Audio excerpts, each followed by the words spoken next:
I was like, I need to write some black man liberation shit. You know what I mean? Some you know what I mean? Strong black man type shit that personifies a strong black man. And you know how they underestimate us, man. Y'all know. Shit, y'all older than me. Y'all already know. And I thought of my father. You know what I mean? Just unconsciously.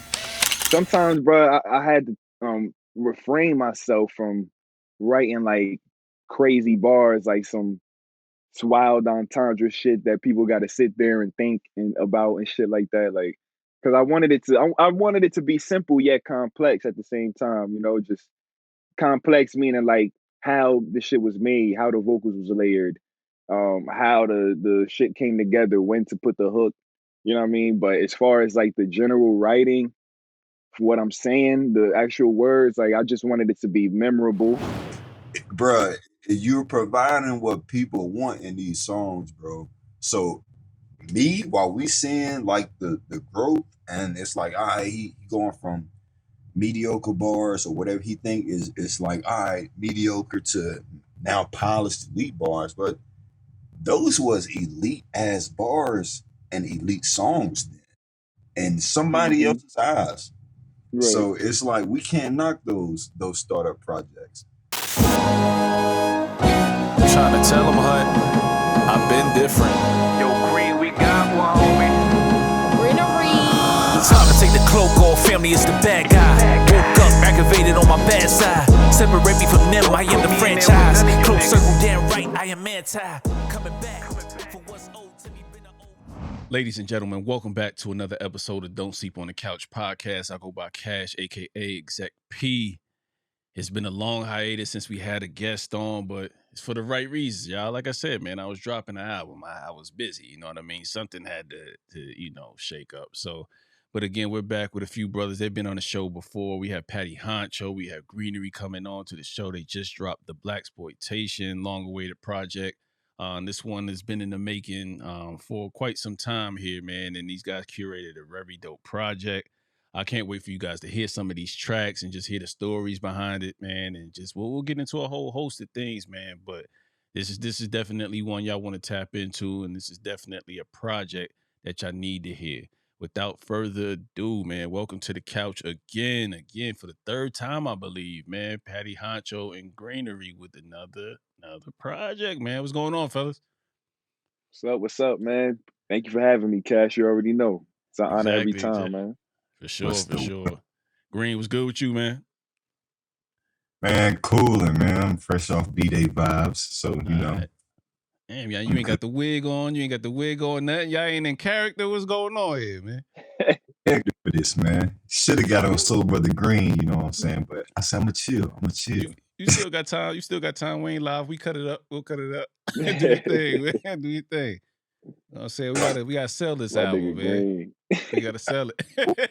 That's what I'm talking about. Yeah. That's what I'm talking about. My shit braided right now, All right. All but right. that's what I'm talking about. Oh yeah. That's what's up. That's what's up, man.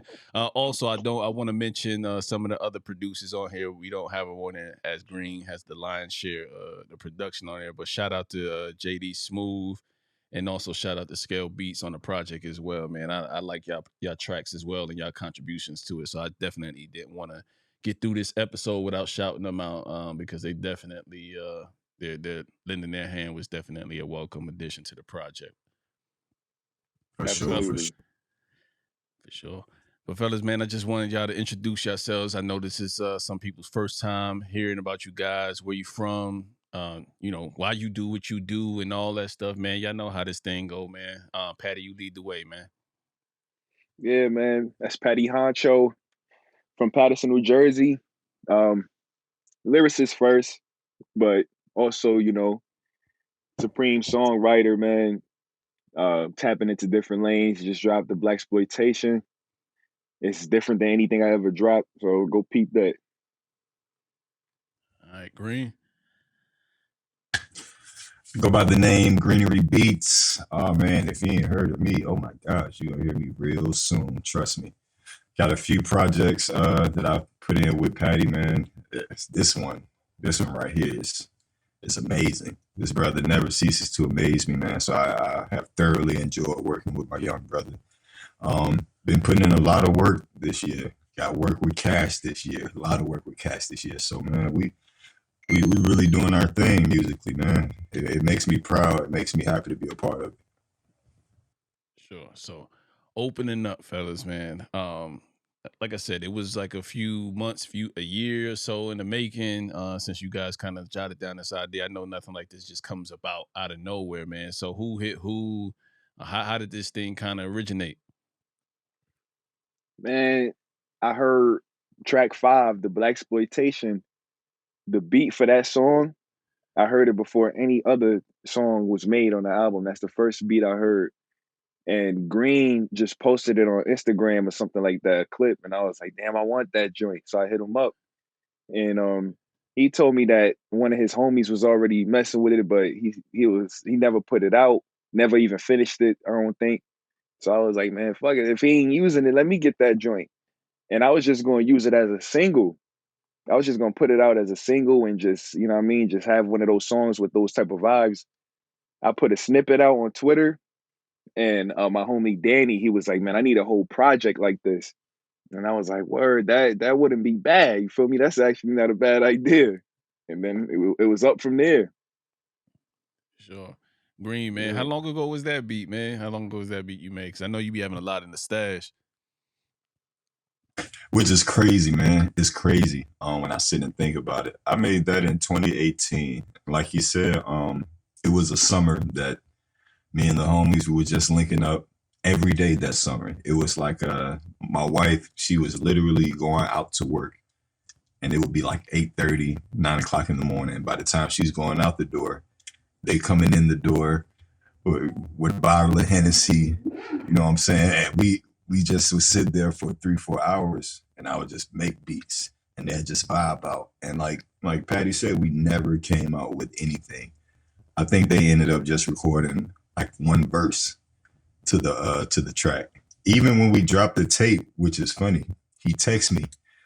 I said, man, how'd you enjoy the album? He said, man, I got to track 5 and I had to cut it off because I was mad at myself. So, oh, word. Yeah, man.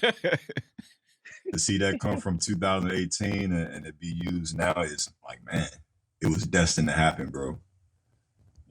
For sure, man. So, I mean, I think what better way to introduce everybody to the album and kind of what it's sounding like. And we gotta play these tracks, man. So let's start off with that one, man. This is the title track from the album, the Blaxploitation.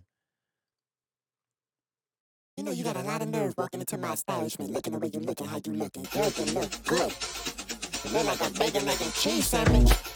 And I'm hungry on a Sunday morning. Good God, boy. You don't know nothing about a fine woman. Hey, they say a fine woman in your life will change you.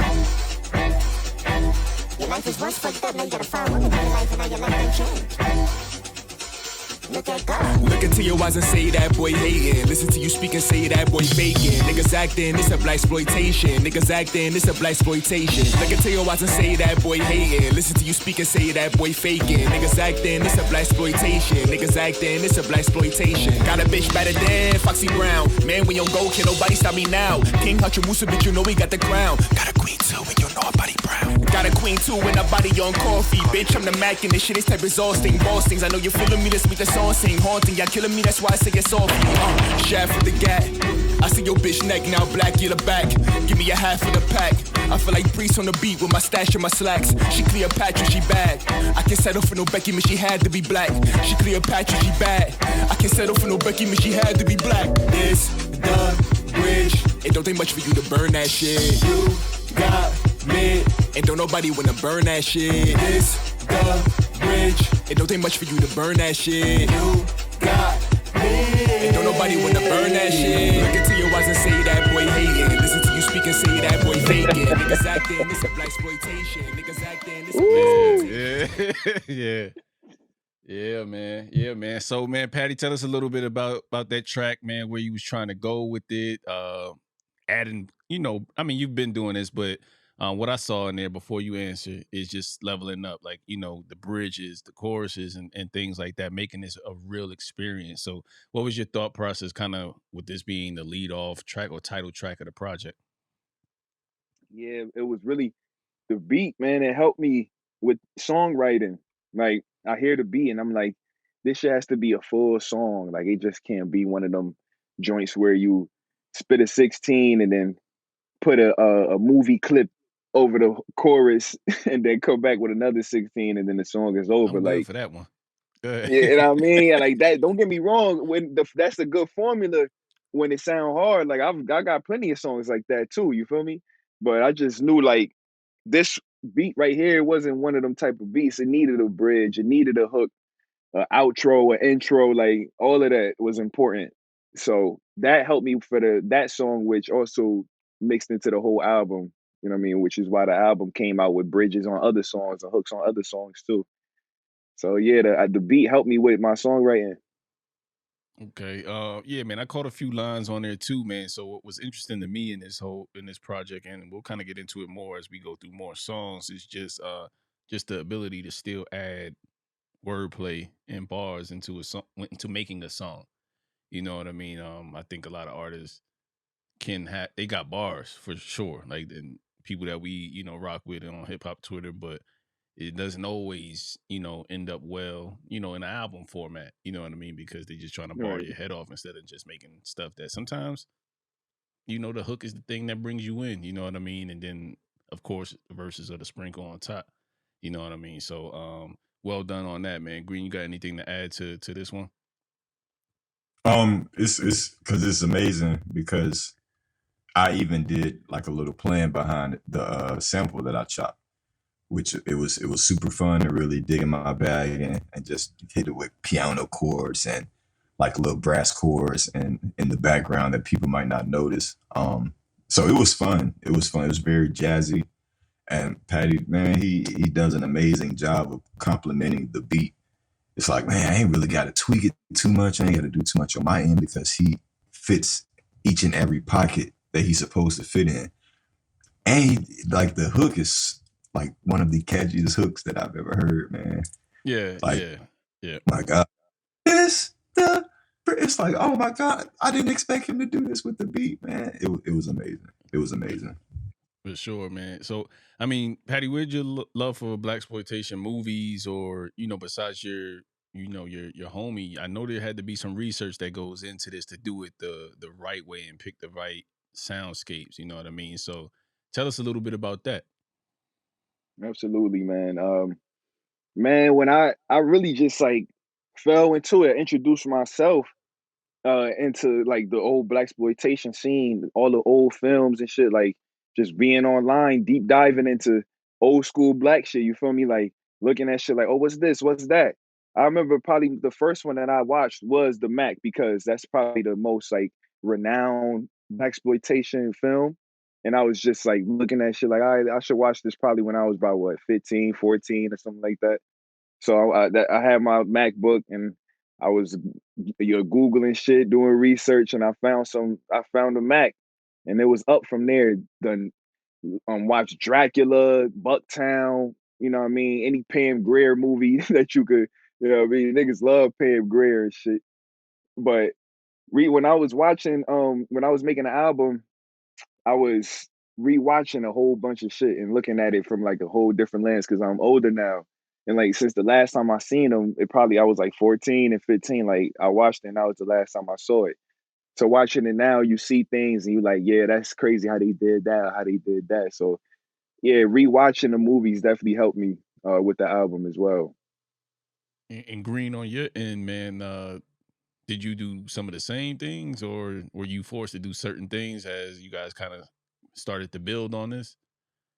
I pretty much took the same route because when Patty told me like, hey man, I'm diving into all the Blaxploitation films that I can. One thing that people know about me, they know I love Tubi movies, man. I don't know what it is about the Tubi movies, but I tap in, and what do you know? They got a lot of Blaxploitation movies on Tubi, and it's like, all right, Yep. I should gold mine. It's like all the Greenery Moore movies that I could ask for, like the Mac, like even the more conventional ones like that came out in the early and late 2000s.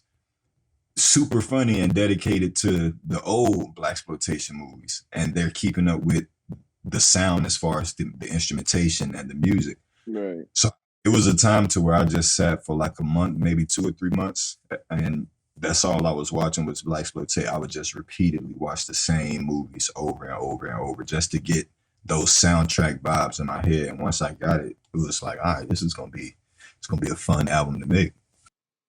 Okay. Absolutely. Cool. One of the next questions I have is off of the track "Let It Go" featuring Unruly, and yeah, I mean this dialogue kind of comes up a lot in the album, or not a lot. I would say one or two other times that I could pinpoint off the top of my head. But Patty, this one's for you, man. So, do you feel like rapping in a more mature manner? Um, how does that sit amongst your peers? Because I know you addressed it, and on prior songs too, as don't tell me how to make my album if I'm getting that title right. I forget. I Hmm. should know that, but yeah, man, address that, man, if you will. Yeah, man. I just feel like when you do different things, sometimes uh people look at it in the worst way that they can. You feel me? Instead of looking at it like somebody growing and maturing, they'll probably look at it like, oh, this nigga changing or changing for the worse instead of changing for the better. So I'll be saying shit like, oh, you know what I mean? People just that's what they tend to do when it comes to me type shit. You know what I mean? Yeah. Why is that? Why do you think that they pigeonhole you into? I'll let you speak for yourself. Why do you think they pigeonhole you into one particular sound or anything? Mm. Probably because of the lane that we in. Um, it's a lot of soul samples, uh 16. I mean the songs that we was talking about before. It's a lot of that shit. Um, Not a lot of niggas is doing like funky shit. People barely even make hooks nowadays. Like nobody even, you know. But again, like that's cool if you could do it well, but sometimes it's oversaturated, you know. And True. a lot of the times I'm very outspoken and shit. So like Mm. when you an outspoken dude, you know what I mean, people they'll be combative with you. You know what I mean? They'll say some shit to you. I say a Just for lot of shit sport, about yeah, old right. just for sport. I say a lot of shit about old heads and shit, you know what I mean? But I be joking and shit, but that be pinching niggas' nerves for I, real. Like, you know what I mean? if you that So old head, I guess you know what I mean. if you Like if that you old, right, if the shoe fits, literally, like, you know what I mean? So yeah. yeah, the trigger warning, man. But back to just like the hooks and all those different type of things. I think that and you could probably answer that from just doing some of the scaring the whole shows, like the difference between rapping straight through. Not that there's a problem, because that's kind of the vein that I haven't been to a show yet or been back home to go to a show, but I would say that's the lane. That's what you guys are doing it for. But one can only assume that if you play a Patty Got It or something in here with a hook and a bridge, I think the people will be vibe. It's easier to rock the crowd when you have that in your back pocket. I mean, would you agree? Bruh, this nigga Black came to one of the scaring the holes. He did his song called Like Ice Spice. It has a hook in it, and it's him singing on the hook. By the end of the song, the whole crowd knew the hook. Everybody knew the hook. Nigga had the crowd singing the rest of the hook. Like that shit matters, man. Like he was spitting on that song too. Like he got Yeah. some crazy double entendres and Shout out shit to like Black. that. Yeah. Yeah. So man, having a catchy hook, man, especially when you perform it live, it definitely helps. It matters, man. It'll elevate your performance. For sure, man. For sure, man. So next track I wanted to get into is just the joint, the embodiment, the interlude there, man. You kind of a lot of chaos. A lot of chaos on that track, man. You just why did you just choose to just black out on that one, man? Yo, I was on my Kendrick shit. I can't even lie to you, bro. Like I told JD Smooth that I wanted some shit like that was super jazzy on some for free shit. When Kendrick was rapping on his dick ain't free shit, you know what I mean? And the nigga sent me that shit back super fast, yo. Probably in the same day, just on some real fast shit. And I was like, damn, this shit crazy. And then he sent me the next version that had a horn on it. The first version didn't have that horn. He sent me the one with the horn on it. And I was like, yeah, this is the one. I wrote that shit probably in 15 minutes, 10, 15 minutes. You know what I mean?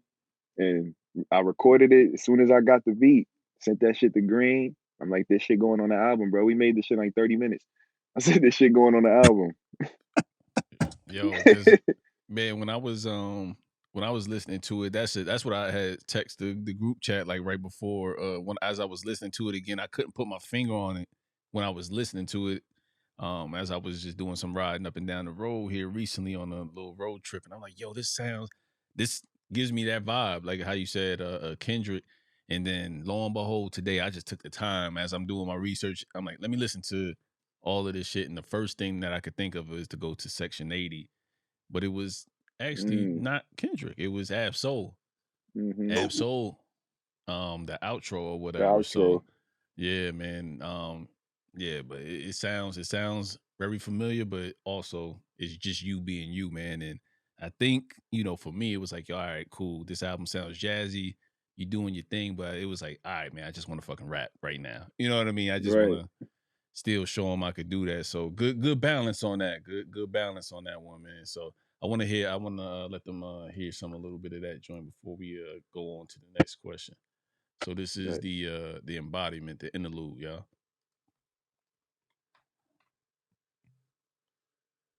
Authentic.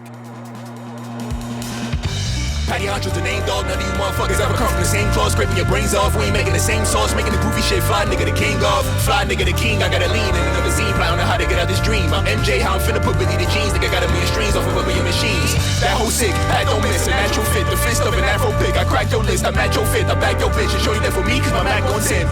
That whole sick. Pat don't miss. A natural fit. The fist of an afro pick. I cracked your list. I'm at your fit. I back your bitch. And show you that for me. Cause my Mac on 10. Immaculate Patterson rapper. Never been a cap. Throw you in the head. But drop and bury you somewhere in Tampa. This bananas. You a water boy, I'm Joe Montana. She said I'm canceled when she found out it was a cancer. So I told her to leave. It's obvious that her brain only work when she on knees. Try to achieve, don't think you in line with me. I kinda appease the real niggas rhyming with ease. That's the embodiment. That's the embodiment. That's the embodiment produced by JD Smooth. Good Lord.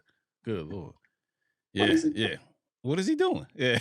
What is he doing on here, man? So dope joint, man. Dope joint, man. Next one I wanted to get into, man, is That the Way You Feel? Another one produced by Greenery. So at this point in the album, I'm like, we got to get Patty tested. You know what I mean? You know what I mean? Because what's your mindset going into that one? It's a more serious tone or whatever, but still, spazzing out with very good adult subject matter. So this to me is grown man rap. So what's your mindset going into this one?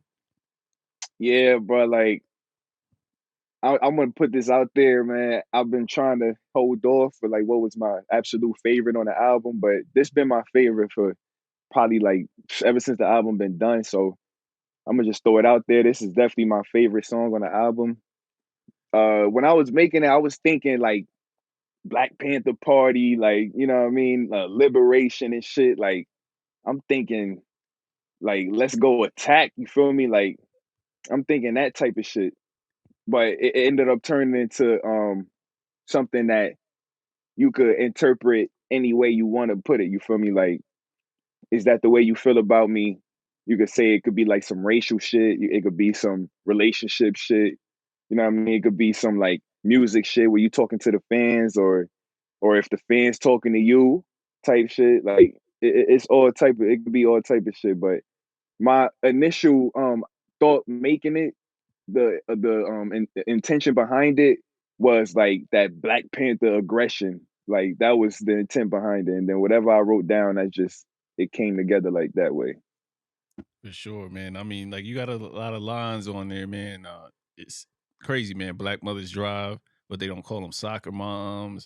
The booth don't talk and keep secrets unless they leak it. Like, it's just little shit like that just kind of that jumps out at you the whole time on there, man. And it's not like I said, it's not. I got like an affection for people who have those type of witty bars, but it's not the simple setups. Such and such and such is like boom, such and such is like boom. Like, everybody could do that. You know what I mean, and come up with something witty. And there's nothing wrong with those setups, because we all do them. But I like when those little darts come out there and it doesn't take away. It doesn't feel like it's forced. You know what I mean? Is Mm-hmm. that intentional the way you write bars, or is it just I get the writing and that's just what I do?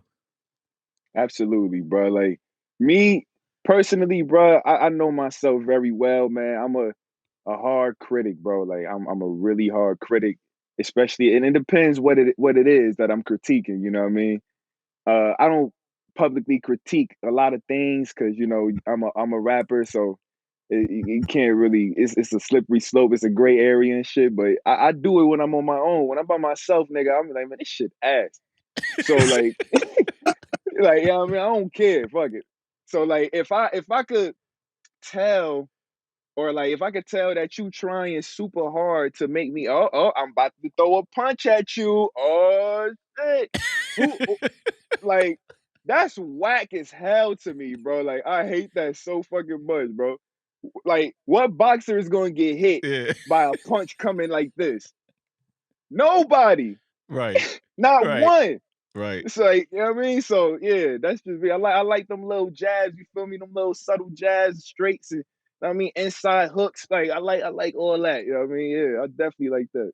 Yeah, man. A lot of the times when I'm writing or when I'm listening to shit, it be the regular shit that hit me. It don't be the punches. It be the regular shit you saying about regular life that hit me Mm-hmm. in the soul. You know what I'm saying? So and I can't think of no lines in particular right now from anybody else. You know what I mean? But yeah, man, I appreciate those things. You know what I mean? Or just when you attempt to just be funny and shit like that and be personable in the raps at the same time, man. So we'll get into that again, man. So is that the way you feel? You want to play that one real quick for the people and let them hear that, a little bit of that? Yeah, let's hear that. All Oh right. yeah. Oh yes.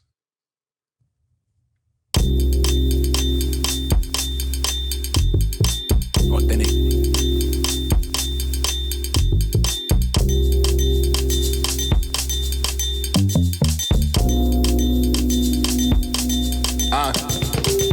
Face plant on the pavement, the chalk melt. These feelings are heartfelt. Lot of men die in my mind on the Solomon Islands. You grieve cause you reach for new car smell. Demon the cartel, 5 to 15, gotta get clean, lean. He a beast with the barbell. Beast nigga care, you receiving a large mail. You don't care about yourself, nigga, victim of lost hell. You don't care about yourself, brain, body, and health. Sloppy as well, crash, Holly, had you fight with the molly, you'll probably kill. He never had a dream of Katika Bugatti wheels. Only cared about the priest of protection and shoddy pills. Taught the guy twice a day, that's how he body build. The hobby real, no we can't wash it off. Black mothers drive, they don't call her a soccer mom. Black father drive, grab a gun, fuck up a tour. The booth talking, it spoke to me, it soulfully said, hush they way in the streets needed. Something was off, cause I don't make music just for the streets. The booth don't talk and keep secrets unless they leak it. Y'all be basic, I'm Ozzy Davis, my occupation, stop behaving, regretting, grab you paying for nominations. Why you lip singing? Keep that attitude at home, little nigga, you supposed to let your bitch bring it. Is that the way you feel? Is that the way you feel about me? Is that the way you feel? Is that the way you feel about me? Is that the way you feel? Is that the way you feel about me? About me. Is that the way you feel? Is that the way? My boy was up there singing, bro. Yeah, for sure. One brief moment, fellas. Ladies and gentlemen, make sure y'all go out to Bandcamp, Apple Music, iTunes, Amazon Music, and go support the album. Blaxploitation is right here with you. If you can see it right there, you know, Patty Honcho. Go put some money in that man pocket, man. He did a damn good job, man. So y'all have heard 3 songs so far. Hopefully that entices you to go get it. But back to the show. All right, man. So yeah, man. Fire track, man. Rapid fire flow, man. And you actually saying something. That's the other problem I have with a lot of niggas. They do that flow, but don't be saying nothing. Right. It's not a mirage. It's not a trick. We Crazy. hear it. We hear it. We hear it. So make sure you're saying something if you're gonna attempt to do those different type of things, man. So I want to get into a more serious track though, here on a project, man. And I think we all can kind of touch on this in a bit. Man. So don't ever underestimate the black man. Okay.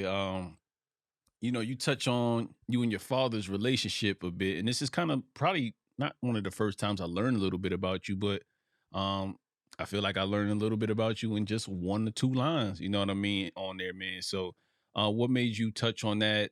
You also touch on his struggle. feel free to elaborate, man, if you will, man, on that line.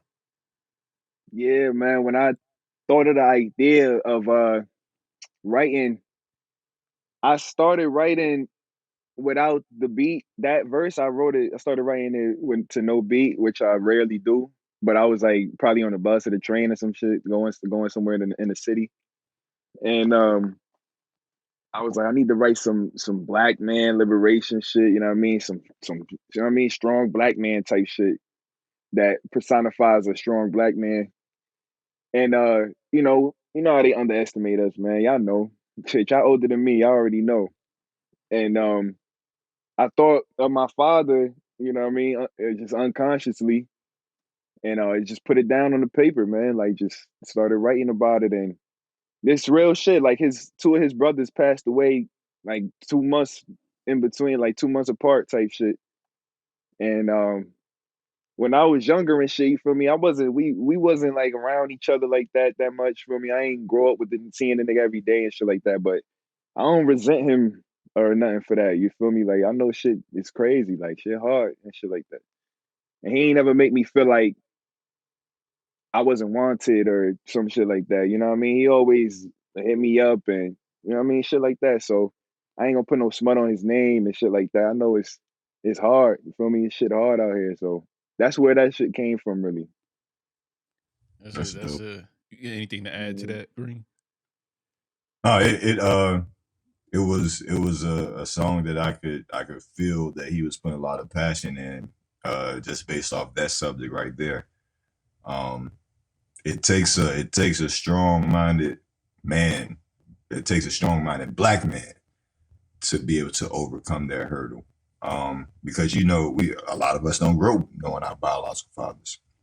I grew up not knowing my biological father.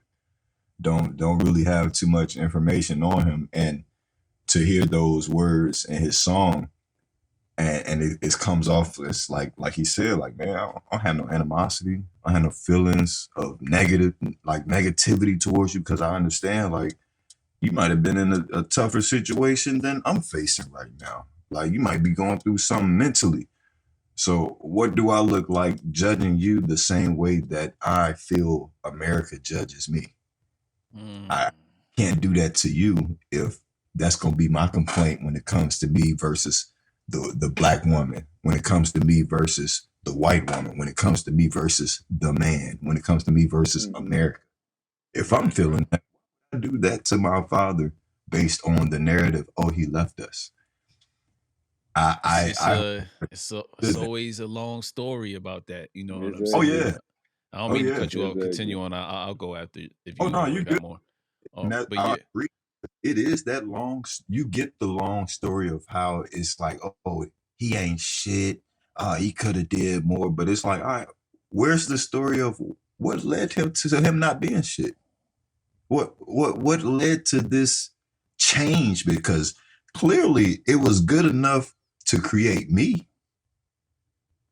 So yeah, man, and the moms don't be prepared for that pushback sometimes. If you do sit down and have that conversation, and the reason why I was saying like that's a line that I pick up, and why why I come to enjoy guys like you, Patty, and anybody that invokes that bit of personal energy into it, because again, I'll give it to you from the opposite end. Like you said, we all older. I got kids. I got 4, 2 boys, 2 girls. One in college, one going to college. Like, so I got them of all ages right now. And yeah, I'm by far not the perfect father. Never was, I had to go overseas and do my thing, serve my country and be away a lot of the times. Like, even though I'm providing it, I'm like, yo, I'm doing what I got to do.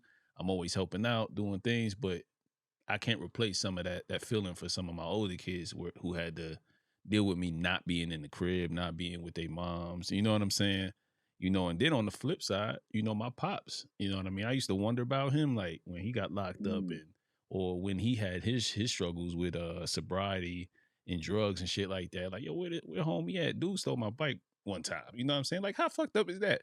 So like, it's like it's like, you know what it is? Like, you go to drive, get up on your BMX or your dyno and shit like that, and then where's that shit at, man? They done smoked the bike up, man. Like, so I say that to say, like, you don't realize the shit that men go through, people go through. I joke it out though, Right. because it's funny now. Yeah, Me me and him too. laugh about it or Mm-hmm. whatever. You know what I mean? But my thing is like me as a man and as a father, I'm like, yo, there be some things that it be the other side of the story, and sometimes your kids get bamboozled into one side and don't realize all the shit you were dealing with. And you know, at the end of the day, as long as you got a great relationship, or there's always enough time to mend it, no matter how long time has passed. So that's not what the Absolutely. whole song is about, but I do like when you introduce those type of things in your music, man, because before the bars and all of that, I'd probably rock with you if you made an album talking about real shit before the bar. You know what I mean? And you Mm-hmm. do what you do. The other part of this song, man, I want you to expand on. I think you touched on it a little bit earlier, but like it's you know, the social media energy matching and shit like that. Expand on that, man. And as far as just like you said, you don't critique and stuff like that, but how do you feel about people trying to kind of jumping on board with whatever the latest thing is? Like if an album's whack and you Everybody, know, yeah. everybody jump on it, but you won't really say your true feelings about, yo, I do like this insert rapper shit Right. because everybody else is shitting on it. What do you feel about that? I feel like there are a few outlets that they real, you know, they'll say something like that's actually real. It's not conforming to the norm. But most outlets, you know, most people they'll just say what people want to hear instead of how they really feel. And just not even forget like an outlet, like a social media outlet, like a media outlet, just a regular person. You know what I mean? They'll listen to an album and they might actually like it. They go on Twitter and see everybody hating on it. If they don't post about how much they like the album, right? They might just post about how much they hate it, or they just won't post about it at all. You know what I mean? They'll just leave that void out there. They won't talk about the album. They'll just bump it, which is good too. You know what I mean? I feel like more people should do that. Keep your mouth shut if you don't like the album, or if you do like it and you don't want to join a bunch of niggas that's talking shit about the album, then don't join them. Like, you know what I mean? Don't argue with them about. You know what I mean? Fuck it. But that's just what that is. People just be conforming to the norm and shit like that. That's kind of like how Cole said in the recent feature with Lil Durk. It's like I like how he painted that picture too. It's like, man, we wait until somebody get killed and clipped, and then we want to play it, and then we want to we like. I ain't gonna say we because man, I played Nipsey from the time I had seen him doing interviews on World Star Hip Hop. And you was literally saying people like, oh man, RP Nipsey that I had never seen playing Nipsey at all. Showing him no love, talking shit about him. Like, man, maybe he ain't this, he ain't, man, he don't rap like He looked too much like Snoop. It's just that. all Right. sorts of weird shit. And as soon as he died, it was like, oh man, victory lap. Oh man, blue laces. And it's like, no, nah. Nah, you Like, wasn't here from Hustle in the House. Stop it. come on, Nope. man. Wasn't Mailbox here money. for You y'all. wasn't here for mailbox money. No, not at all. Come on, man. What are you Like, talking about? And it's like we see it all too often now to where it's what Eminem said, man. At this point, all you need is a catchy hook, a good little beat, and they gonna hop on it. And all it take yeah, is 5 to 10,000 people saying, "Oh, this whack." And like Patty said, it's like, man, you can have a group of people that really rock with your music, but if they see the masses have already said something, oh, I'm gonna go with them. That's Yeah. corny. I see it from a dude that's just getting back to rap. I see it, you know, if certain people don't repost it, they won't repost it. They, you know what I'm saying? And it'd be like, yo, this shit is good. Like, hands down, no debating. But because you know you're not very on Twitter or wherever you at in social media, because your presence isn't crazy or whatever, then you know they may say that. And then I'll take it to a funny point. We just dropped the episode just kind of chronicling mid-year review and shit that we felt about it. And that was one of the times that Patty, I took the opportunity to say that, and I didn't give a fuck who killed me. Yo, I bumped this last Jack Harlow album like a motherfucker. I don't care. That's the fuck I like. You know what I'm saying? Like, and then my man Prez, he gave me so much shit for it. He called him pop, everything. You know what I'm saying? It was hilarious. It was a hilarious exchange. You know what I'm Right. saying? But I think people do need to do that more. You know what I mean? Yeah, And yeah. post it and share this shit. Like I know my man's is gonna give me shit. Who this guy, the same guy that made this shit with Dua Lipa or whatever, but I don't care, man. I like that shit. One of my Me favorite either. rappers is Wiz Khalifa. Come on now. I like Cushion Orange Juice. I like the happy-go-lucky shit that he do, man. I don't want to hear rapidy rap shit all the All time. the Like I need the time. Right. vibes sometimes. You know what I mean? I need some Ty Dolla $ign. I need different type of vibes. I love music, not just rap music. You know what I mean? But that's me Exactly. going off on my tangent though. But so that's why that line stuck out to me. But you're absolutely right though, bro. Like you'll be surprised. Like most people don't even fuck with Currency, which is crazy. Crazy. Oh man, he just mixtape, man. You just be talking about paper planes, and it's like, all right, dog. Who your favorite rapper? What is he talking about? Yeah, his Probably discography is crazy. I understand why people don't fuck with him. I understand because he dropped so much. You don't have that one or two projects to connect with. But if you're a Currency fan and you got more than enough projects to connect with, and you don't got to catch him on every drop. It's the fact he's just dropping and dropping and dropping. I mean, Future kind of is one of the ones that kind of do the same thing, but it's Future. Like, what's gonna be one different song than the next? He could talk about Codeine. He could talk about Lori Harvey. He could talk about Sierra. He could talk about Russell Wilson. Yeah. Well, I'm giving my truth, and I feel like we know each other enough, y'all, to where y'all can't let me just be out here on the ledge talking about Jack Harlow and Wiz Khalifa. Who are some of your? I knew this shit I feel was like coming. I'm waiting. I'm looking in Patty eyes, like I'm looking at Green, like y'all not about to say anything. Like what's happening? I knew this shit was coming. I said I'm gonna let him have. Y'all got me on the ledge. So who are y'all fucking with that people, based on the music you make, Patty, wouldn't think you rock with? Man, I like that new Travis Scott album a lot, man. Like, and I guess based on my shit that I previously dropped, people wouldn't expect that, but like, bro, I just turned 25. You feel me? Like, I like all that type of sounds too. You feel me? I fuck with all of that. He said I'm still definitely still a young nigga. Right.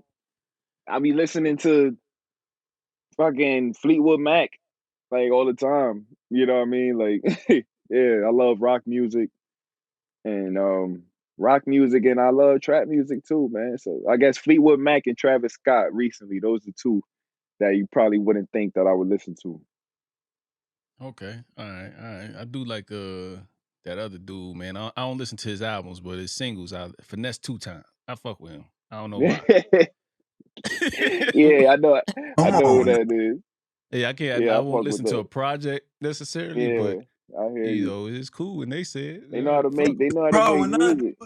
Yeah, they know how to make good songs, bro. And you could, I mean, believe it or not, man, some of the trap niggas, they have very great hooks, and you could learn a thing or two from making hooks and being very simplistic. So I take it with a grain of salt. But those Green, man, don't leave us out here on the ledge, man. Who's the people you listening to? That I'm pretty sure it won't matter. You're a producer, so you got the right. See, it's right funny. away. Gotta listen to everything. I really have to listen to every genre, and I've been listening to a lot of Afro beats lately. Like that's something new for me. But I have a homie he from Nigeria. He pulled up on me last weekend, and we sat here like 3-4 hours making nothing but Afrobeat vibes. So now I'm an Afrobeat vibe lover. It's like, but the people that really know me, they know, all right, Jay Green, Greenery Beats, he love R&B. Tank is like my number one R&B male vocalist, dog. I told the gang a few weeks back, I said, man, this nigga done reposted me, bro. I was singing his album, bro. I was singing his intro. He reposted. I was so lit. And niggas was like, man, I mean, it's his song. You know what I'm saying? He could repost this. And I was like, man, I don't care. It's Tank. He Man, groupied out. bro. I've been a fan. I'm talking about since he was singing backup for Aaliyah. So for me, it's people like Tank. It's people like Lucky Day, amazing vocalists. Like for me, I appreciated Patty's Blaxploitation album because he stepped out of his comfort zone and he added them vocals. Like he added. I do hear him harmonizing on there. You know what I'm saying? Shout out to you on there. It's the way you feel about me. It's the way you feel. Did an amazing job. And I said, bro, I could tell this brother listen to some R&B. He listens to some soul. That's my favorite genre, bro. R&B, my number one favorite genre. Same. Yeah, I got a few R&B albums I need to send y'all. If y'all ain't hip to Kenyon Dixon, Dende. I don't know if y'all listen to his shit. 95 Civic. I gotta tap in. Yeah, those I would probably say those two and Kiana Lede. Those three probably are the joints that I been rocking with. Recently, and they got recent work like within the last year to this year. So, but I'll send those joints after we get off here, man. But all right, cool. So, my favorite track is not your favorite track, Patty, but I like Patty Got It, man. That's my favorite track on here. So I want to play that real quick. You know what I mean? To get out of some serious in our south. You know what I mean? And get back into some playful vibes here, man. And I got a few questions because you were saying some shit on here, man. All right, turn this joint up. It's authentic in the motherfucking building. It's the Blaxploitation, nigga. Authentic. You the type they offer more and then you take less. You can't flex. They saying ha while you take depth. I make threats. My flow for Wi-Fi and for tape decks. I stay fresh. I'm fresh as Gaga in a steak dress. I save checks so I can invest in this rap craft. Could've been a nigga making money in the black mass just that fast. We born into the thinnest line. Some people do not have the choice to hear the call and hit decline. Bitch, I'm blind to forgery. You falsetto singing niggas for the streets. This ain't for the radio heads, nigga. This for the creeps. This for like a night of stars. You better grant your wishes. I wish to be with my wife and other bitches. We in Mauritius. Somali models, Kenyan strippers. Niggas probably coddle. If you disrespect any one of these women, I will box you. Deaf to all niggas hollering at gas stations. You say some shit to mines, I swear to God that be your last statement. Mad basic, won't get no coochie like that. I'm stating facts. You better off just looking for something real on a dating app.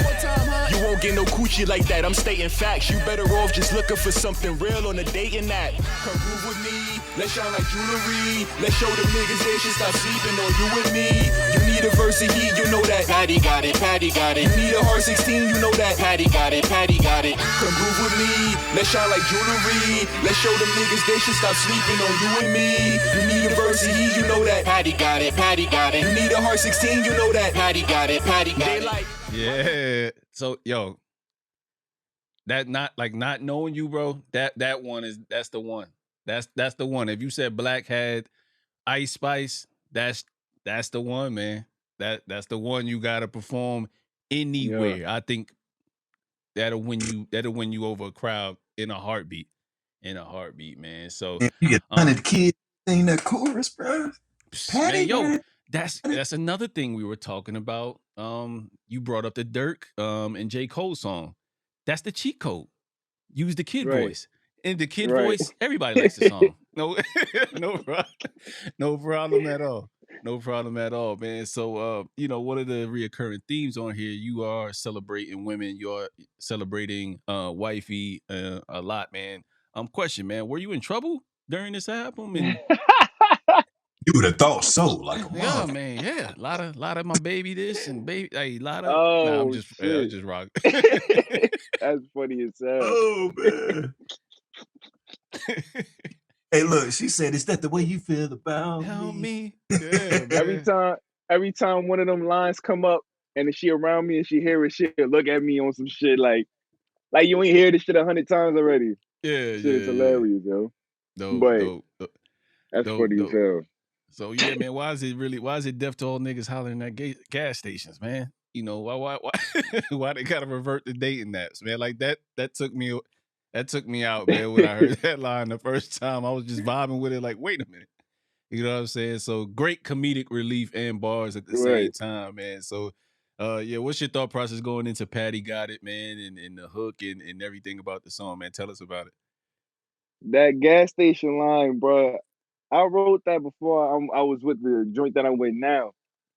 Uh, I was talking to some other joint, and she was telling me how some niggas was like all up on her at the gas station talking to her and shit like that. And I'm like, man, these niggas need to be sentenced to death. Like, how y'all just a woman trying to go and get some, some gas and get some shit from the store. Y'all all in her face. It's like 10 of y'all niggas. All y'all niggas sit here at the gas station all fucking day. Like, y'all don't got no life and shit. Like, No what the jobs? fuck? Like, y'all got no jobs. Like, what is y'all doing? I'm like, those are the type of niggas that's fucking up the world, bro. Like, dumbass niggas like that. Like, y'all niggas need to go die. Like, those are the type of niggas that'll snatch somebody up. That you know what I mean? Like, they weird.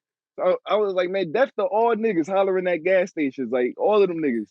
Yeah. Like, what the fuck? And as far as the song, the verse, I wrote that shit mad long ago. Yo, I wrote it like probably a year ago type shit.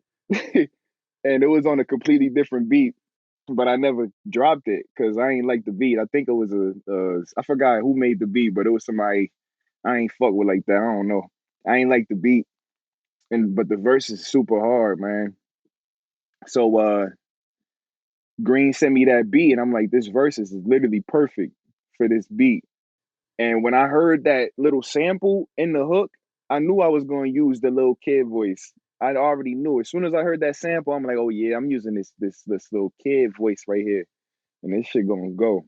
It should work, but For just how I sure. planned. For sure. Did you just manipulate the voice into saying it on the mix or whoever mixed it? It was me. I said, Patty got it, Patty got it, and But then I was tweaked singing. my voice, put some helium and you know what I mean, edited some echo, reverb and shit on it. And Yeah, yeah, I yeah. was like, this sound good. I mean, sound like the same pitch, so Yeah, fuck yeah, it. yeah. Dope, man. So yeah, man. Again, man, like I said, like you said in the track, Head Nod Music had some comedic relief for the lines in there, and the infectious hooks, man. So I think that's a recipe for success right there, man. For On sure. this one here, for sure, man. So, Gotta before I shout let, my go ahead. boy A Beats, man. Like he most people don't realize, like on our not FaceTime, on our IG live. A lot of times he go on IG live, I hop in. A lot of times I go on IG live, he'll hop in, you know what I'm saying? We support each other. But this particular day, he was chopping up that sample, that very sample. And I said, oh yeah, send me that. You might have a chance to make the Blaxploitation album if you can do what you're supposed to do with this sample, dog. So shout out to my dog, 88 Blessed Beats, man. He has definitely been on the come up. For this particular song, man, he did his thing, bro. He did his thing. I just needed him to Hell chop them yeah. samples. I re-chopped the way he chopped up. He sent me the drums. I re-chopped his drums. And it was like, man, I feel like I laid one of the illest bass lines down to this joint. And it was like, all right, we got something. And for the whole time I had been telling him, like, man, you gonna make Blaxploitation album, bro. And he like, man, nah, man. Patty might not really, you know what I'm saying? And then after a while, he was like, man, we got something, bro. I think we got something, bro. Patty Yeah, he yeah. gonna like this, dog. And man. So shout out to my dog Travis, man. Definitely appreciate that brother for helping me with this one, man. Yeah, it definitely comes on super aggressive with the sample in your face, you know what I mean, and it kind of shakes some things up because I think like you got the interlude right before it, so it's like smooth type elevated music, and Hmm. then this shit just kind of is jarring, and it gets right back to what you were trying to do because you had like what bell bottoms, Afro picks. Is that the way you feel? Like those are more of the jazzy vibe and grooving and shit like that. Then you interlude, shake things up, and then you jolt the energy right back to Patty Got It, man. So but I know I'd be remiss because I saw a lot of people talking about this one song as their favorite on there. So I definitely want to get your interpretation of your approach to bell bottoms and Afro picks. Oh man, JD Smooth, JD Smooth, man. He sent me that beat, and I'm like, this is just gonna be some smooth shit. Like sometimes, bro, I had to refrain myself from writing like crazy bars, like some wild entendre shit that people got to sit there and think and about and shit like that. Like, because I wanted it to be simple yet complex at the same time. You know, just complex meaning like how the shit was made, how the vocals was layered, how the shit came together, when to put the hook. You know what I mean? But as far as like the general writing, what I'm saying, the actual words, like I just wanted it to be memorable. I want you to be able to remember it probably on the first couple listens. So I say that I'm saying a lot of the same shit over and over again. So I knew it was gonna be this song right there. I knew it was gonna be one of those type of shit specifically. And Yeah. bell bottoms and afro picks, man. That's what I think of when I feel like 70s and shit. I'm wearing bell bottoms. I got my afro pick. You know what I mean? I said, come take a sniff. You know them niggas be doing He said coke you and think shit. about it. You probably thought about it. Yep. Yeah. So it's shit Yeah. like that. Yeah. Yeah, like that one was just that shit is super smooth, man. It is really no outlines and nothing like it's just like you said. I think sometimes simple is best. And Green, you could chime in here as far as we talking about this offline. As far as less is more sometimes when you're making a beat to give the artist the canvas to do what they need to do, but also as the artist sometimes when you are lyrical, you have to pull back in the process of making an album to connect with people because it's a to me it's like a game of tango, right? You know what I mean? Like you gotta go back and forth with people when you're trying to make an album, not necessarily we already know you could rap. You know what I mean? Exactly. Like that's not a question. Can you make songs? You know what I'm saying? And is that something that you struggle with often? You know, because people that's what people want from you is hard 16s when it's called for. But when it comes to album making, is that always your mindset is to make the best possible album, not rap your ass off, so to speak? Or if I mean, you could expound I, on that. right. When I was younger, uh, I ain't know how to make albums for real, bro. Like, I feel like when I made Cherish the Hunger, I knew what I was doing, but like, as far as like now, like what I know now and how to construct albums now, like if I would have waited type shit, it would have sounded much different my debut. But I'm glad I still don't have no regrets. I'm glad I did it the way I did it because I'm here now and shit. But I've really learned how to make albums better, realizing like you could sacrifice some lines. Like, you know, you don't have to be the best rapper in the world to make a great album. You know, you don't gotta write your best every 16 don't gotta be your best 16. Like I used to Hey, try to make every I Every guess like bar, lyric every line count. every Yeah, line, right, every line count. Like I used to try to every 16, I used to want it to be more lyrical than my last, no matter what the beat was or no matter what vibe the song was. I don't care. I just used to not care. Like I just need to have more better lines than my last verse. But I knew that's not the way to go. Like if it fit the song, it fit the song. So that change there, that shift, understanding that helped me with my album making. for sure. And but yeah, man. So like I said, man, to me that's a great way to make an album. I never can understand why because there's a certain sector, right? The sector that fell in love with hip hop at a certain time, where they like the certain type of rhymes and beat patterns and stuff like that. And then you got, I guess it just depends on what era, but I've also, always been a fan of just album worthy material. I'll never go back to singles, so to speak, man. Anytime you talk about an artist I like, I go back to a certain album, it gives me a feel, then I start migrating to all of the stuff from different albums. So that I think that's a dope approach, man, and to know when to hold back and when to actually do your bar shit, which you did on here. You probably got 3 songs where you black out on here rap wise, and then the rest are just great in the flow. You know what I mean? So, but before I let you guys go, we'll talk about the last song. Until we meet again. 3 beat switches on here. Seamless transitions from all three. Green, I will let you lead the way on this. Because yeah, this is a it's a lot going on, man. You know what I mean? And then Patty, we'll get to some of the lines in the song. This And nigga here, man. It be this nigga yo, you constructed the put them all together. here, bro. Cause I'll be like, all right, let's do this subtle stuff. Let's be nice. And he'd be like, fuck that. We gonna do these 3 beats.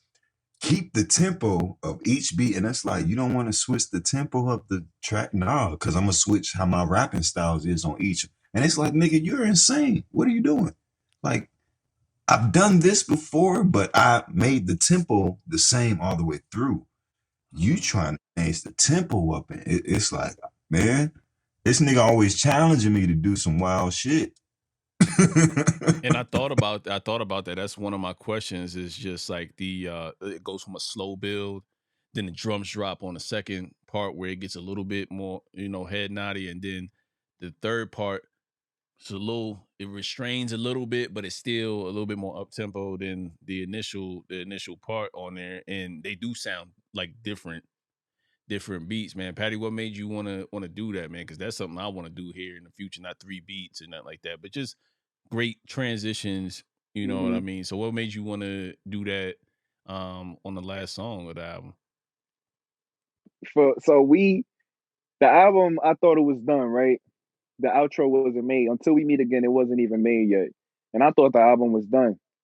So I'm listening to it again and I'm like, damn, we need an outro, like something like some crazy shit that really sets off the album, like sends off the album, I should say. So I hit up Green. I'm like, man, we need like an outro type of beat, some shit like theatrical as hell, man. Like I need something that's like sound like a play type shit. And he sent me a pack and I heard those 3 joints and I'm like, damn, these 3 right here is crazy. I kept playing them back to back to back and I'm like, this shit might sound good if it was all together. So I feel like, we on FaceTime and shit, me and Green. When I told him, I'm like, we should put all 3 of those joints together. And he did it. And then I'm like, yeah, this shit gonna go crazy. I wrote that shit that same day too. As soon as he put all them 3 joints together, I started writing that shit. Right there. That sent me back the little clip. And I'm like, bro, there is no way you just did this shit that fast. And I just sent you the beat. Yeah. Genius. Sometimes the inspiration just speaks for itself. You could be in a rut for days when the beat don't move you.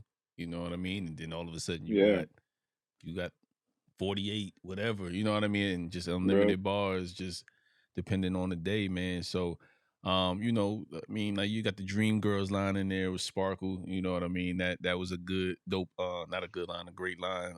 And the reason why it stuck out to me is because I was that kid that had to stay in the house with my cousins and my aunties and watch Sparkle over and over and over and over again. Like, damn, yo, like, this is, you know how it is in the hood, man. It's just something you only got one TV, everybody, the one big TV downstairs, and that's the movie TV, and you gotta watch that shit.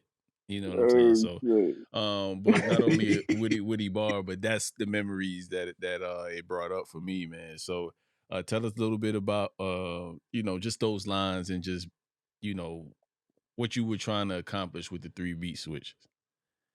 Yeah, so that one, I knew I was going to just bar it up and shit, but I wanted to also reference a bunch of Black movies. So I got like 14 movie references in there, or 15 or something like that. And some of them is Blaxploitation films and some of them is just Black movies, period. So I was just like, let me just throw these in there, and as well as like speak some real shit. I shouted out my homies, my brothers that I grew up with. I just wanted to expand and talk about, fit as much shit as I could fit in there in that outro. But I'm not. I didn't even fit everything I wanted to fit in there. If you listen to the end, I done faded myself out. Yeah. You know what I mean? I was like still going out like that. Shit. I think that's a we'll agree. What you gotta, as I've always been a fan of feeling like no, or like when a beat is too short and somebody spaz and then the shit just go off. Like those are some of my favorite things to do. I think that like when the album dropped, that was my first time hearing that outro that leads into the instrumental part. But for me, he had kind of told me like, hey, this is a beat to be continued type thing. I just didn't know how it was going to be painted out. So when I heard that, it's like, oh, you're tired. I said, oh, we're about to have a part fucking 2. Okay. We're about to have a Blaxploitation 2, dog. And I swear to you, it's not going to take 2 years to put this next one together. Oh my gosh. Yeah, already. I know. I'm pretty sure you already like. We're listening to it over and over again. You already know, like, oh, I would have did this. Or what? Are we gonna come? You already know that the angle and how you're gonna attack, and just like I'm pretty sure you already got different instrumentals and shit lined up and outtakes. So, yo, what's y'all get the whole album? That's the thing. Like, niggas didn't get the whole album, bro. We literally cut the album short. If niggas got that whole track list that we was really working on, oh my man. Was that like, so that's a conscious effort to keep it like at below 30 minutes ish, you know? Is that just to do with like, yo, we want to just do a part 2 and just keep it concise, or is that a concentrated effort? I leave that totally up to Patty. Yeah, that definitely was a conscious effort. I'm gonna drop an album that's like an hour and shit, like a longer album, like a 50-minute album. It's gonna happen, but that's not. I don't want the funky vibe to be like, you know what I mean, like to be that one. Yeah. So I just want it to be funky. You know what I mean? Dance, get your shit off real quick, and you know what I mean, go home sweating type shit. Yeah. But yeah, I like long albums, but really people don't like longer albums like that no more. They don't really. They be shitting on them. They be saying there's too many songs. Niggas' attention span is dumb short, bro. It's like high school. Sometimes you got. I mean, you know, we were who did I have on last? I Am God, and he talked about that same thing. Was like one of his mans was like, yo, sometimes you got to adapt to the way the game is being played and not continue to play it the same way. You know what I mean? Like motherfuckers is shooting threes and shooting your lights out and tell you to go home. You know, a la Steph. You can't keep playing with your back to the basket and let me do this little post move. Like threes are better than twos. You know what I mean? So sometimes, you know, you gotta adapt to the game. And I mean, that was my mindset going into my project too. Is like, man, I'm not trying to hold y'all. You know, let me give y'all 25 minutes at the most and 30 minutes, you know, 25, 30 minutes, and I'm out. Like, I don't even like to hear myself that long no more. You know what I mean? Shit. You know what I mean? I'll admit that. You know what I mean? So, kind of like y'all, with artists like y'all having that mindset though, it kind of helps producers like me realize like, okay, I don't need to make a 3.5 to 4 minute long song. I don't have to make this, because you know, back in the day, like songs used to be 4 and 5 minutes. You know what I'm saying? And it all depends on what you're making, right? For 4 and 5 minutes. But now it's like, I kind of learned that from, shout out to my boy JR. I kind of learned that from him because I used to make music back, like when I first started making music with JR, and I noticed his songs was like super short. And I'm like, man, I sent him like a 4 or 5 minute song, but he sent back like a minute and 30, 2 minute joint. And even with Patty, the Dream of Me joint, it's like, oh man, he cut off the best part because I wanted this part of the instrument. You was doing all this extra producer shit. Really doing all my little joint right there. And it was like, man, they ain't get to hear that. Yeah. But he provided a hook. He provided bars. He provided a video from a $0 budget. So it's like, bro, like, and going back to what we talked about with Cherish the Hunger, bro, do not cancel albums like Cherish the Hunger. I literally went to the grocery store the other day. I put the cashier onto our music.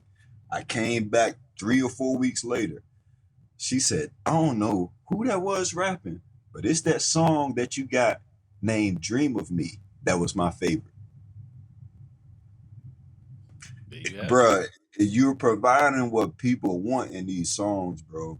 So me, while we seeing like the growth, and it's like, all right, he going from mediocre bars or whatever he think is, it's like, all right, mediocre to now polished elite bars. But those was elite ass bars and elite songs in Right. somebody else's eyes.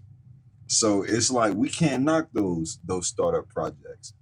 Never. 'Cause Yeah. somebody's eyes, that was the MVP fucking album. Right. So you've been doing your thing since I met you, bro. And it's like just to hear Likewise, man. like, all right, you're tired. Bruh, that shit, those little last words of that album meant so much to me because it's like I'm cutting grass. You know what I'm saying? I ain't heard the whole album, but I'm cutting grass and it's like he rapping. You know what I'm saying? You're tired. Boom. And it's just fade. I literally stopped in the middle of the yard, like, hold on, bro. What are you doing? I ain't tired of listening. Yeah. But Right. to see like the instrumentals lead to like, hey, we got more for y'all. Mhm. And then when you text me what you text me the other day, I said, that is full circle, bro. That's full fucking circle because we not fucking done. Yeah, y'all tap in, man. Y'all tap in. Go pay attention to the albums because a lot of people put a lot of thought. These guys put a lot of thought and effort into it and tying in the subject matter. Go listen to past works because you might hear a different reference that references something from an album that you like. You know what I mean? There may be a part 2 to something that you're not hip to, but I think that's always a dope thing. You know what I mean? Because you're gonna bring them back. Before I take you guys out, because I've had you guys long enough, man. What are some of the most random feedback that you've gotten from people you wouldn't even think of on this project? Random feedback. Probably with like I'm not sure. I like how everybody has a different song, a different favorite song. So I think that means I did something good, man. Like everybody got a different favorite song. That's probably the best feedback that I've gotten from everybody. Yeah, that's a great feeling. That's a great feeling. So, even Hmm. the ones you take a chance on, like the singing and shit like that, like I took a chance on harmonizing and I was gonna cut that shit off the album because I was like, I couldn't get my harmonics right. You know what I mean? But Right. motherfuckers ended up being like, yo, that's something I smoke to. I wouldn't think people would smoke to that. You know what I Right. mean? But whatever, teach his own, you know what I'm saying? So I'm Hmm. I'm glad that there's a different one because every time I listen to it I think the last time I listened to it before I listened to it a lot today was on my road trip to North Carolina last weekend and shit like that. So I listened to that shit like a bunch of times. But I have a new favorite one every single time. It just depends on what mood I'm in, and that's Yeah. the telltale sign of making a quality ass project when you could even come back to your shit. And right now, you said the joint um is that the way you feel is your favorite one, but just depends. In a couple weeks, something It else could might be change. that. You know what I mean? It Right. could change. You might perform Patty Got It and then see that response at the next Scaring the Hoes, and you like, yo, this one Kid. is different. Yeah, this one is different, man. So I say, man, from me to you, man, dope project. Prez, he hit me up the other day too, and he was like, congrats to you. He wanted me to pass on the congrats and said that shit is in the rotation firmly to both of y'all. So dope project, man. Y'all take us out, man, with anything you want to say, anything you want to pitch before we get out of here. You got a Patty. There you go. Man, appreciate y'all, man, for all the support on the album. Copping it on Bandcamp and streaming it on all DSPs. It's still available on Bandcamp, still on every DSPs. Uh, Shout out to Cash and Prez, man. Always opening up the platform for us. And I appreciate y'all, man, for real. God bless. All right, Green. Man, you know me, man. I be trying not to be long-winded, but I be having to get my shit off. Shout out initially to Cash, Prez. Man, I appreciate y'all. I've only done a few podcast interviews before this one, and it's like, man, whenever I get asked, I be feeling like a celebrity type nigga. Like, oh shit, they want to ask me questions about like my music, my shit for real, something that I produce. But it wouldn't be a thing if it wasn't for my brother Patty Honcho. Like, man, I thank God for the relationship that we have and the friendship and the brotherhood that we have. Like, I don't even know how do we start being cool? Like through Junior or something?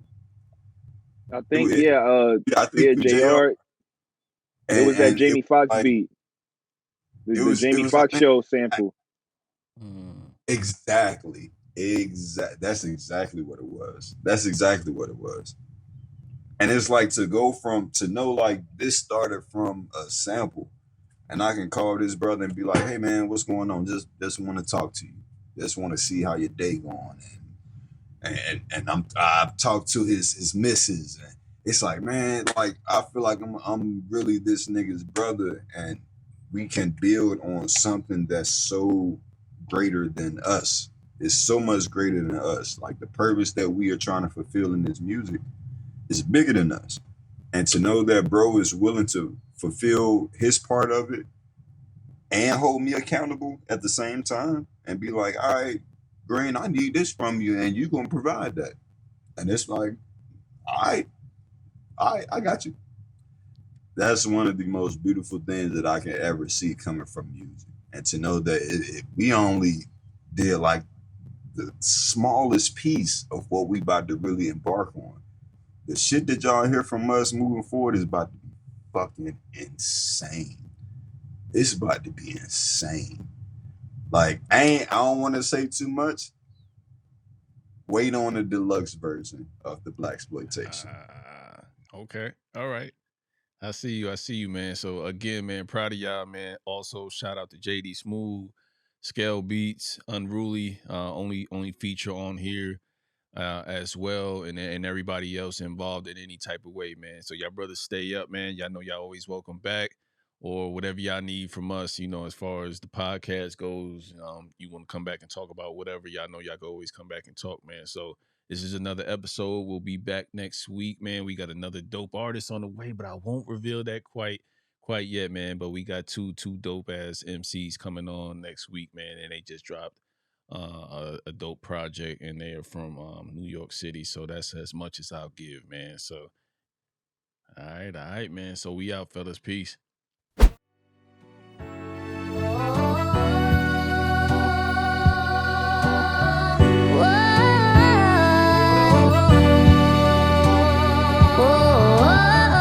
Found my passion again, one with the pen. Made my way back home, careers don't actually blend. Built myself from the ground up, sacrificed my peace.